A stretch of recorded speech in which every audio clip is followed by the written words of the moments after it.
Bueno, estábamos hablando, nos habíamos quedado en el interrogatorio, ¿verdad? La fase que tiene. Ahora hay que ver, como también hay que planear el interrogatorio directo, hay que planear el contrainterrogatorio, cuando nosotros estamos del otro lado, ¿verdad? Y hay que ver, pues, qué es lo que se quiere decir con esa clausura de interrogatorio, ¿verdad? ¿Qué es lo que buscamos? ¿Qué es lo que yo quiero decir con ese cierre del testimonio que va a dar el testigo o el perito o a quien estemos interrogando, ¿verdad? Hay que presentar, pues, cómo se pueden contestar los hechos y qué es lo que no se puede negar, ¿verdad? Hay que planificar esa parte porque sabemos que el testigo algo sabe, ¿verdad? Por eso está dando testimonio. Entonces, hay que reconocer en nuestra planificación esos aspectos, ¿verdad? Y saber si realmente nos van a beneficiar o no, ¿verdad? También cuáles son los detalles que permiten al juez llegar a una conclusión, a la conclusión que nosotros buscamos. Entonces, ese es el plan que debemos llevar. Entonces, básicamente que el plan está desarrollado en los objetivos que nosotros tenemos sobre nuestros intereses, ¿verdad? El contrainterrogatorio, que era como el volver a preguntarnos después de una réplica, pues permite a la parte que ha realizado el contrainterrogatorio, pues permite que pueda interrogar nuevamente, ¿verdad? Después de que la parte lo ha sometido a ese derecho de réplica.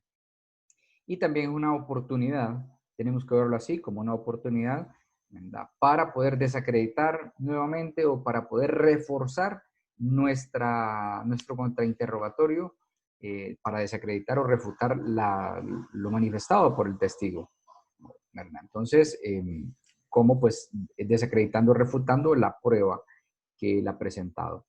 Entonces, eso es lo fundamental. Como son momentos pues que tenemos en el desarrollo de la audiencia, donde el juez nos da esa posibilidad, entonces tenemos que aprovecharlos. Bueno, eso es cuando hablamos de testigos presenciales, testigos de cargo, testigos de referencia, etcétera, ¿verdad? Pero también tenemos la oportunidad dentro de los procesos de interrogar a los peritos, que son pues los expertos que nos pueden venir a dar una claridad sobre los hechos, ¿no? Que nosotros estamos planteando y además a reforzar los medios probatorios que estamos tratando de presentar ante el juez. Entonces, hay que entender primero quién es el perito y hacia ahí debe ser el interrogatorio, hacia ahí debe orientarse la primera fase del interrogatorio, conocer al perito, porque a partir de ese conocimiento que nosotros tengamos, pues nos va a facilitar las preguntas que querramos hacerle, ¿verdad? Claro, como vamos a planear el interrogatorio, nosotros pues previamente vamos a tener un conocimiento de esa información, pero el juez no. Debemos tener siempre eso en la mente, que el juez no conoce eso, y aunque conozca al perito en ese momento del proceso, pues debe considerarse como si nunca lo hubiera visto o como si no supiera cuál es la especialidad, ¿verdad?, de ese perito. En nuestro medio, pues se da que los peritos eh, son conocidos ya en los tribunales, ¿verdad? Porque son los mismos, están yendo a todos los procesos a ratificar sus dictámenes, entonces obviamente se genera un conocimiento, ¿verdad? De los que están involucrados y de los jueces, por supuesto. Pero hay que dejarlo claro ante la audiencia. Y por eso lo que hay que preguntarle al perito de inicio es su educación, ¿verdad? ¿Cuál es su profesión? ¿Dónde obtuvo su acreditación? Recordemos que los peritos pueden ser médicos, pueden ser ingenieros, pueden ser técnicos, no necesariamente que tengan una formación universitaria, sino que pueden ser técnicos que han adquirido su profesión en escuelas especializadas para este tipo de prácticas, ¿verdad? Por ejemplo, la escuela el instituto, ¿verdad?, de policía, donde preparan a técnicos, a peritos, entonces no necesariamente va a ser un profesional universitario. Entonces hay que preguntarle siempre ese punto. Además de eso, la experiencia, ¿cuántos años tiene de experiencia en esa área, ¿verdad? Eso es importante porque nos va a determinar también, pues, las habilidades que tenga, ¿verdad? Sobre lo que va a ir a declarar. Los estudios, la investigación, si ha hecho investigaciones específicas en alguna área, sobre todo de la que ocupa el caso, ¿verdad? Lo que vamos a preguntar. Si es un forense, por ejemplo, si ha hecho investigaciones, ¿verdad? O estudios especializados sobre esas áreas forenses. Normalmente nos vamos a dar cuenta que en a excepción de Tegucigalpa, de San Pedro Sula quizá, los forenses que encuentran, pues sí tienen alguna especialidad en las ciencias médicas, pero en esa parte necrológica, ¿verdad? Del estudio de cadáveres. En el resto del país nos vamos a encontrar con médicos que son médicos generales y que obviamente por el ejercicio de la práctica han ido adquiriendo la habilidad, pero son médicos generales, no son especializados. Entonces, eh, hay que profundizar en ese aspecto, ¿no? También cuál es su conocimiento en forma de opinión. Hay que pedirles la opinión, ¿verdad? Y para que pueda, pues, a fin de que pueda mejorar el entendimiento de los hechos. Porque obviamente en un análisis, en un dictamen pericial, vamos a encontrar tecnicismos, ¿verdad? Palabras, códigos, cuestiones que pues el ciudadano común no va a entender. Y entonces, que nos emite una opinión el perito es importante para dejar claridad. Aquí están pues otros apuntes sobre los elementos que debemos realizar en el interrogatorio directo al perito. El que propone al perito es el que tiene que hacer estas preguntas. Preguntarle el nombre, la ocupación, cuáles son las calificaciones de los peritos, es decir, de qué tipo de peritaje es el que él se ha ocupado. Ya les decía un forense, o un perito balístico, o un perito dactiloscópico, etcétera. Entonces hay que orientar en ese punto. Hay que preguntarle, pues, preguntas generales y preguntas específicas. Preguntas generales, por ejemplo, cuántos autopsias ha realizado, cuántos análisis de balística ha realizado. Eso es una pregunta general, ¿verdad? Y que viene a ahondar en la experiencia que pueda él dejar acreditada, ¿verdad? En el juicio. Y preguntas específicas, pues son aquellas orientadas al dictamen en especial que se le está eh, preguntando, ¿verdad? Específicamente cómo desarrolló, cuál fue el proceso que siguió, cuáles fueron los datos obtenidos y cuáles son sus conclusiones. Ya serían preguntas específicas sobre ese punto. Pero es importante también hacer aquellas preguntas generales. Y debe haber una aceptación del perito por parte del juez, es decir, de que cuando se va a nombrar un perito para que realice una práctica, pues es el juez quien debe designarlo y debe aceptar, ¿verdad? Por ejemplo, en el caso de los reconocimientos o en las pruebas de ADN, ¿verdad? Es una prueba que se pide al juez. Entonces, hay un procedimiento para esto. Si usted es el abogado, si usted es el Ministerio Público o la parte interesada que necesita este dictamen, el dictamen de ADN, entonces hace la solicitud al juez en la etapa de proposición de medios de prueba. Eh, Normalmente debe ser en el escrito, ¿verdad? De demanda. Entonces usted presenta el medio de prueba, pero no tenemos al perito, entonces es el juez el que tiene que nombrarlo.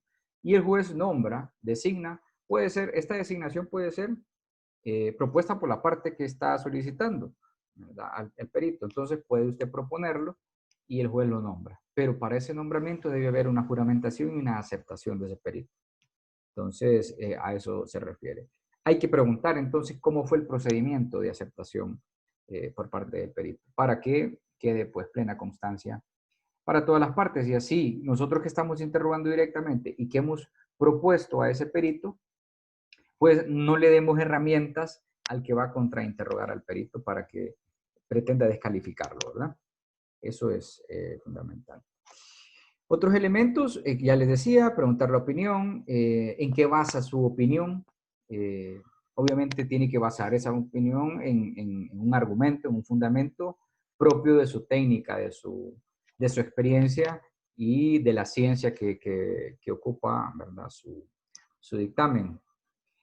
Hay que preguntarle sobre los hechos, ¿verdad? Cómo es que, ya les decía, realizó su evaluación, cómo fue que desarrolló su dictamen y cuáles fueron los datos obtenidos, el proceso de investigación, el análisis que se llevó y a qué nos llevó, y la teoría científica y académica. O sea, la teoría, normalmente los peritos pues le dan a usted en el interrogatorio o en el mismo dictamen, ¿verdad? Ese tipo de conclusiones que han llegado al dictamen o al diagnóstico tal basado en la teoría X, ¿verdad?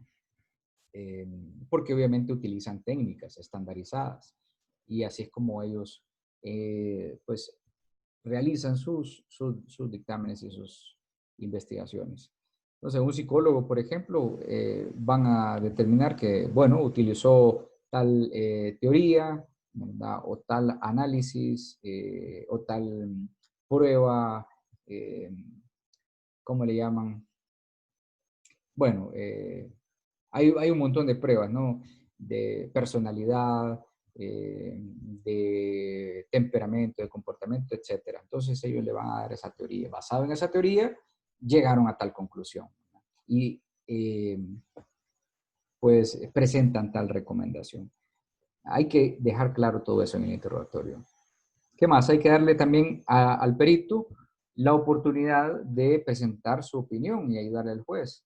¿Verdad? No debemos hacerle al perito tanto preguntas cerradas, sino que permitirle, cuando nosotros hacemos el interrogatorio, permitirle que el perito pueda, pues, ahondar, ¿verdad? Y, y extenderse, ¿verdad? Eso sí, las preguntas deben ser cortas y sencillas.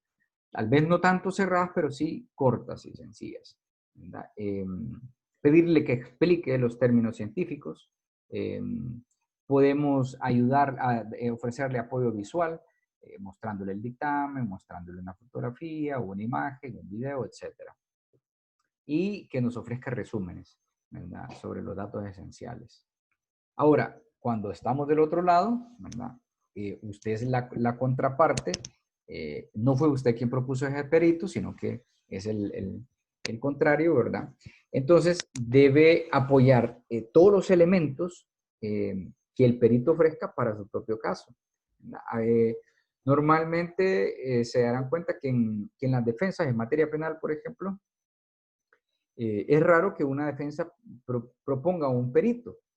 Eh, pero es precisamente porque todos los elementos que el perito pueda aportar pueden ser de beneficio para la defensa. Entonces hay que apoyarnos en esos elementos. Señalar también si se omitió o si se perdió en su análisis, si fue disperso.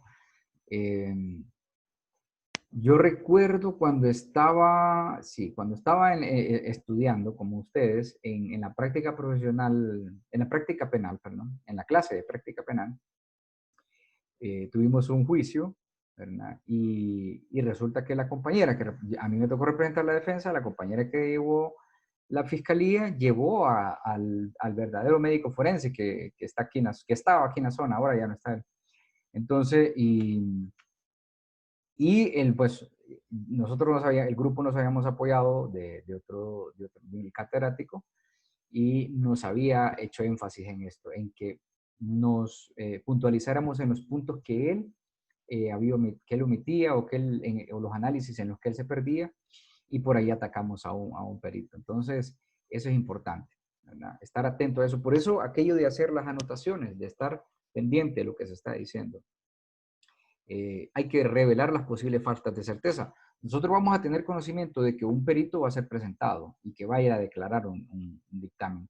Obviamente debemos plantearnos el objetivo de enterarnos sobre esa ciencia, sobre esa materia, lo más que podamos y revelar las posibles faltas de certeza si es que ha incurrido en eso, ¿no? También enfatizar la dependencia, en su opinión, en testigos de poca credibilidad, ¿verdad? Hay que enfatizar de quién propuso ese perito y si los testimonios anteriores, ¿verdad?, coinciden con el dictamen del perito. Entonces, esos son objetivos. También hay que revelar los límites de su experiencia. Por ejemplo, si le dice, ¿cuántos años tiene de experiencia? Bueno, tengo 5 años en experiencia, ¿verdad? O en la educación. Usted ataque eso, revele las limitaciones, cuántos casos pudo haber conocido específicamente como este, y así, ¿no? Entonces, eh, las ciencias en nuestras áreas no son exactas, entonces cada vez van variando las circunstancias y por lo tanto por ahí podemos atacar. Eh, también revelar las áreas de acuerdo, ¿verdad? Y en contraste entre otros peritos. Usted puede presentar otros peritos. Si usted sabe una parte le va a llevar un perito sobre un dictamen específico, usted puede proponer otro perito para eh, hacer un contraste, ¿verdad? En los análisis. También destacar, como les decía, la parcialidad del perito.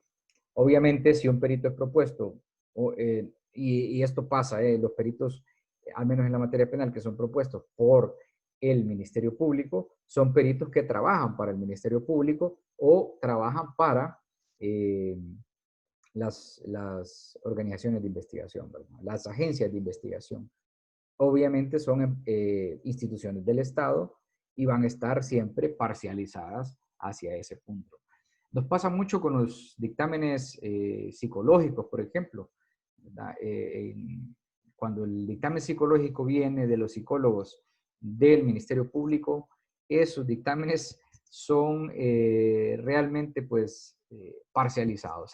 Desde que usted los empieza a leer, sabe que hay un sesgo. Entonces hay que enfatizar en eso. Hay que especificar quién contrató al perito, ¿verdad? O de qué lado vino el financiamiento para ese perito. Establecer también pues la relación entre el perito y la parte, ¿verdad?, que lo contrató. Es como un énfasis en eso que les menciono, de la parcialidad. Por ahí, en las técnicas, para hacer el contrainterrogatorio hay que hacer preguntas cortas y claras, concretas e incrementales. Es decir, podemos ir profundizando, ¿verdad? ¿Cómo fue que él desarrolló el análisis a fin de que llegue pues a un punto de duda o de inflexión en sus análisis, ¿verdad?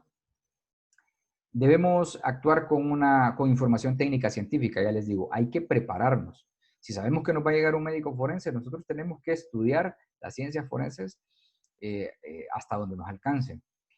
Bien decía una colega, hace mucho tiempo escuché esta frase, que los abogados debemos ser un océano del conocimiento, ¿verdad? Aunque sea con 5 pulgadas de profundidad, pero debemos conocer de todo. Y es una realidad absoluta. Por ejemplo, yo normalmente, aquí porque no me ha dado el espacio, pero normalmente les ataco con preguntas de cultura general incluso, y andamos muy deficientes en eso. Y es una cuestión realmente preocupante a nivel general de nuestra sociedad hondureña. Damos muy mal en cultura general y en conceptos tan simples.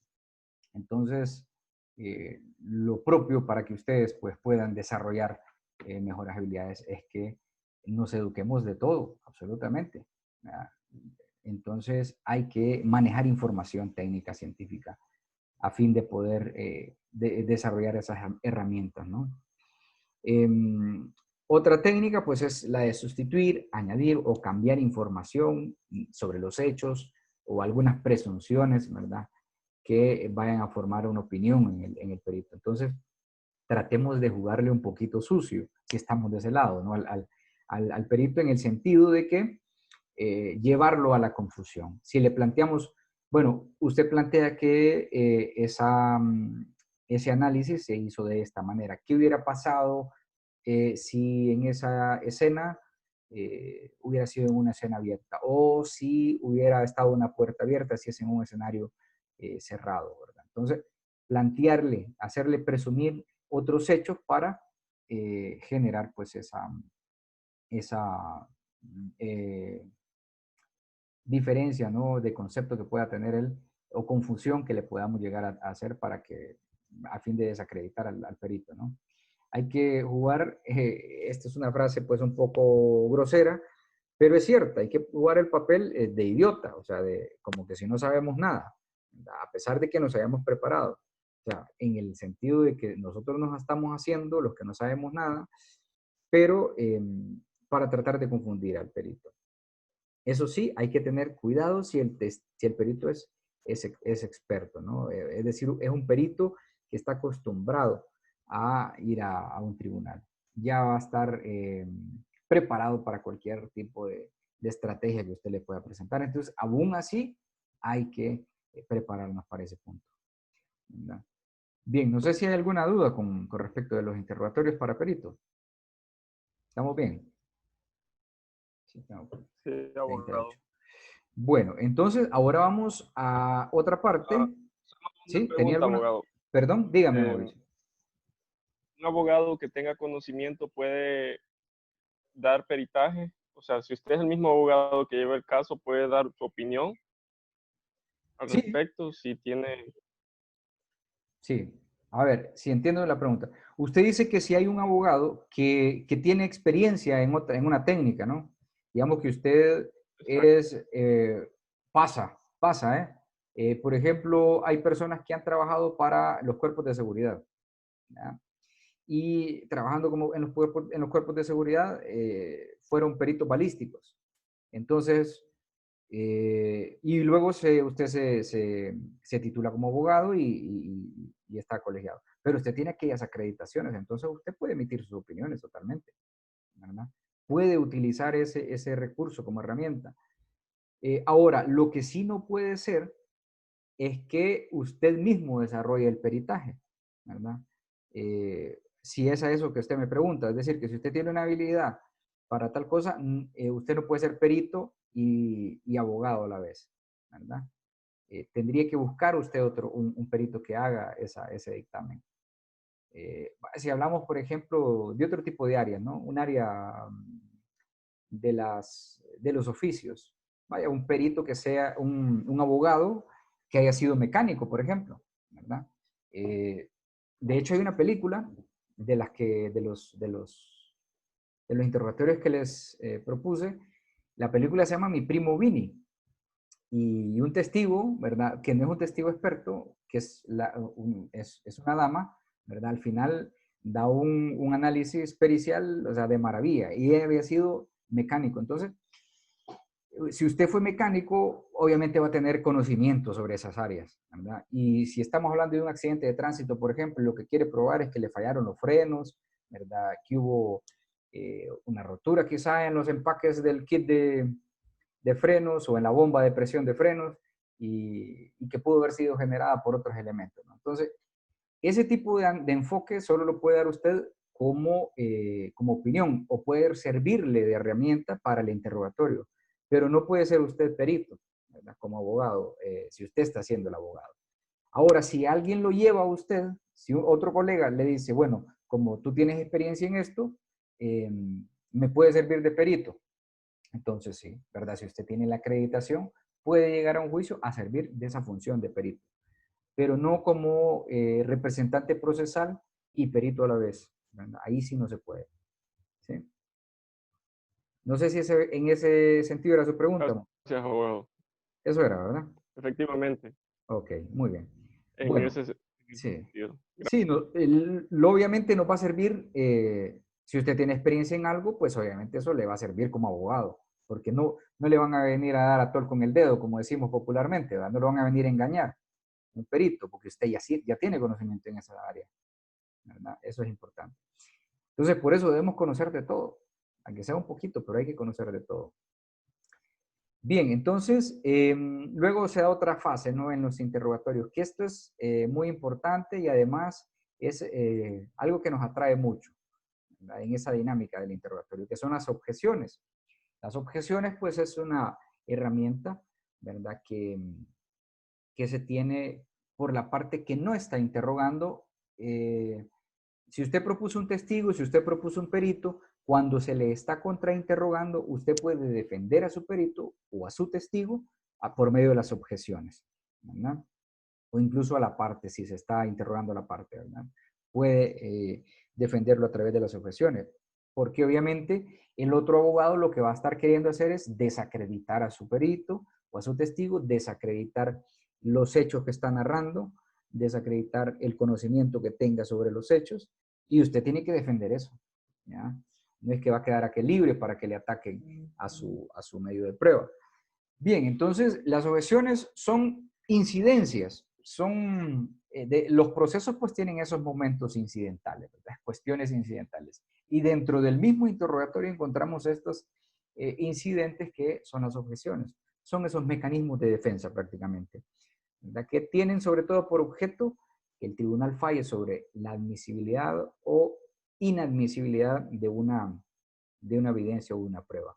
También se puede objetar los medios de prueba, no solamente en el interrogatorio, ¿verdad? Usted puede objetar un documento, puede objetar un video, puede objetar una conversación que quiera ser presentada en un juicio, eh, puede objetar una fotografía, un audio, etcétera. Cualquier medio de prueba puede ser objetado, ¿verdad? Y el objetivo, pues, las objeciones tienen dos objetivos.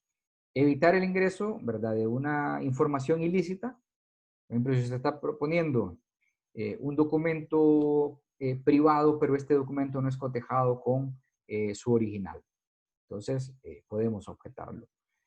Usted está pretendiendo introducir un audio captado de un teléfono celular o un video captado de un celular, ¿verdad? Digo un celular porque ahora es muy práctico hacerlo con estos dispositivos, ¿verdad?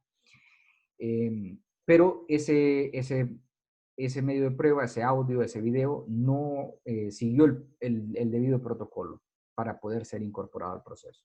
Entonces, hay que evitar el ingreso de ese medio de prueba y usted como abogado lo puede hacer si es el abogado contrario, ¿verdad? Y también para preparar el recurso de nulidad, ¿verdad? El recurso de nulidad que ya habíamos visto cuáles son los recursos de nulidad, ¿verdad? Entonces, eso es lo fundamental. ¿Cuáles son las características de las objeciones? Bueno, por esos artículos que están ahí no los consideren porque son de otra legislación, ¿verdad? Pero sí son esos de los objetivos. Las características de las objeciones son la vía procesal para evitar que ingrese la información ilícita al juicio y siempre se puede objetar cualquier información que ilícitamente contamine la sentencia, en las preguntas, en los testimonios, en los alegatos, en las mismas evidencias que se presentan al tribunal. ¿Qué se puede objetar directamente cuando hablamos de interrogatorios? Pues las preguntas engañosas, ¿verdad? Las que intentan coaccionar al testigo o al perito, ¿verdad? O aquellas que son formuladas en términos poco claras, que no son claras. Entonces, encontramos ahí preguntas confusas o poco claras. Entonces, usted puede objetar diciendo, señoría, objeción, la pregunta es confusa. Entonces, son aquellas de manera ambigua, ¿no? Que son incomprensibles para el testigo prácticamente eso, ¿verdad? O para el perito también, ¿verdad? Porque se han utilizado términos muy complejos quizá. Una pregunta es poco clara, ¿verdad? Cuando el testigo no entiende, ¿verdad? No entiende porque se están utilizando medios técnicos o medios o términos complejos, ¿verdad? Se está utilizando lenguaje muy sofisticado con el objetivo de confundirlo, ¿verdad? De crear ambigüedad. Y eso hay que objetarlo. Hay preguntas que coaccionan, ¿verdad? Que son las que infunden temor o que tienen un contenido amenazante. Por eso es que les digo que no debemos discutir con los testigos ni con los peritos, sino mantener, no es que tampoco les vamos a estar sonriendo todo el tiempo, sino mantener un equilibrio, ¿verdad? Y una pregunta que coacciona es aquella que trae una amenaza, ¿verdad? Por ejemplo, le recuerdo que usted puede estar cometiendo un delito de falso testimonio. Eso no tiene que estárselo diciendo usted al testigo. Ya se lo dice el juez desde el inicio de su declaración. Entonces, hay que estar objetando ese tipo de situaciones. Hay preguntas sugestivas que son aquellas que sugieren la respuesta, ¿verdad? La información que usted busca va incluida en la pregunta. Entonces, tienen en sí la propia respuesta. Por ejemplo, entonces el carro es color rojo. Es una pregunta sugestiva, ¿verdad? usted objeta y el juez le va a decir seguramente con lugar a la objeción. ¿Cómo debe plantear usted la pregunta? ¿De qué color era el carro? Entonces ahí tiene la obligación el testigo a dar a la respuesta, pero usted no le puede estar sugiriendo dentro de la misma pregunta. Hay preguntas engañosas o capciosas. Y bueno, son cuando se pretende dar una información falsa, ¿verdad? O cuando contienen información falsa a fin de confundir al testigo. Van muy relacionadas con las preguntas confusas, ¿verdad? O poco claras. Y también, pues, son con las ambiguas que pueden ser interpretadas de manera diferente, ¿verdad? Por lo tanto, son poco claras. Las preguntas capciosas también, bueno, sí, son esas, en sentido general son preguntas engañosas, ¿verdad? Cuando pretendemos engañar al testigo con un testimonio. En los códigos procesales vamos a encontrar que el tipo de interrogatorio se inadmiten este tipo de preguntas, las preguntas sugestivas, capciosas, inútiles, impertinentes, repetitivas, ¿no? Aquí obviamente vemos a nivel doctrinario más variantes de las preguntas, ¿verdad? Pero en general se resumen en esas. Hay preguntas conclusivas o de opinión, pues es una pregunta argumentativa, ¿verdad? Donde se busca analizar una prueba, ¿verdad? Pero son prohibidas en los casos para los cuales se requiere un conocimiento o una ciencia, ¿verdad? Usted no le puede preguntar a un testigo a cuánta distancia es que una bala, por ejemplo, tiene efectividad. Eso es un conocimiento que un testigo común y corriente no lo va a conocer, ¿verdad? Si usted dice que estaba a 20 metros, ¿usted cree que desde esa distancia se pudo haber tenido un orificio de entrada y salida de la bala? Esa información no la puede tener el testigo, ¿verdad? Porque no tiene esa experiencia ni ese conocimiento en esas ciencias. Entonces, esa pregunta hágasela al balístico, ¿verdad? Entonces, ese tipo de cosas. Cuando usted le pregunta una opinión al testigo. Hay preguntas compuestas donde se tiene más de una afirmación para ser objetable. Entonces, cuando usted le hace más, en una pregunta le hace tres, ¿verdad? Son preguntas compuestas. O las preguntas contestadas y repetitivas, ¿verdad? Aquellas que ya una parte le preguntó o que el mismo testigo ya le respondió, no las vuelva a hacer, no las vuelva a preguntar. Porque puede llegar a ser de que el testigo se vuelva hostil, ¿verdad? Por esa repetición en su interrogatorio sobre las preguntas. También hay que saber objetar aquellas preguntas donde se solicita información inadmisible, ¿verdad? Que no debe ser admitida. Por ejemplo, las preguntas impertinentes, que son aquellas que vulneran los derechos y las garantías de las personas, ¿no? Por ejemplo, derecho a no declarar, ¿verdad? El imputado para guardar silencio en el juicio. Eso es, ¿verdad? No, usted no tiene que preguntarle al acusado, por ejemplo, si se considera culpable o inocente.